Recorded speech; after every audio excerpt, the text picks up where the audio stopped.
बहुत समय पहले एक घने और हरे भरे जंगल में हाथियों का एक विशाल झुंड रहता था। वह झुंड अपने राजा हाथी के नेतृत्व में हर रोज नदी की ओर पानी पीने जाता। लेकिन उस रास्ते में चूहों का एक छोटा सा गांव था। सैकड़ों चूहों ने वहां जमीन खोदकर अपने अपने बिल बनाए हुए थे। जब भी हाथी निकलते, उनके बड़े बड़े पैरों से कई बिल टूट जाते और छोटे छोटे चूहे दबकर मर जाते। एक दिन चूहों के मुखिया ने सबको इकट्ठा किया और कहा, हमें कुछ करना होगा, नहीं तो हमारा पूरा गांव नष्ट हो जाएगा।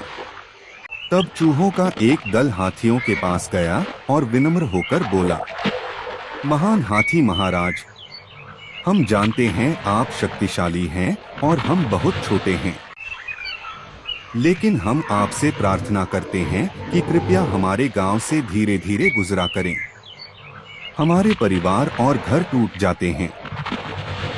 हाथियों ने पहले तो हंसते हुए कहा, अरे छोटे चूहों, तुम्हारी क्या औकात है, हमारे सामने तुम तो कुछ भी नहीं।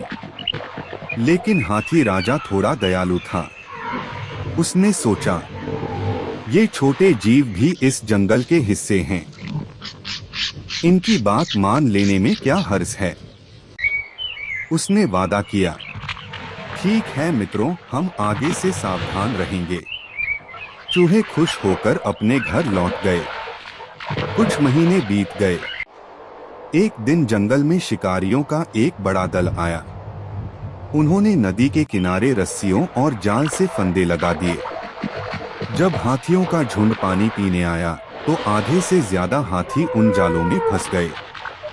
भारी भरकम हाथी बहुत जोर से चिल्लाने लगे।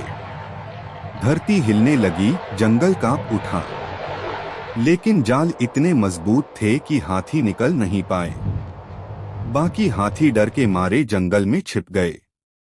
तभी हाथी राजा को चूहों की याद आई। उसने अपने एक साथी को भेजा, जाओ उन छोटे मित्रों से मदद मांगो। चूहे तुरंत इकट्ठा हुए और बिना देर किए जाल की ओर दौड़े। सैकड़ों चूहे अपनी तेज दांतों से रस्सियां और गांठें काटने लगे। घंटों मेहनत करने के बाद रस्सियां ढीली होने लगीं और धीरे धीरे सारे हाथी आजाद हो गए।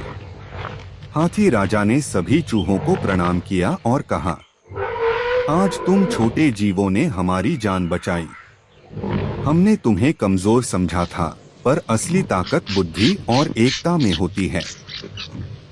हम हमेशा तुम्हारे आभारी रहेंगे।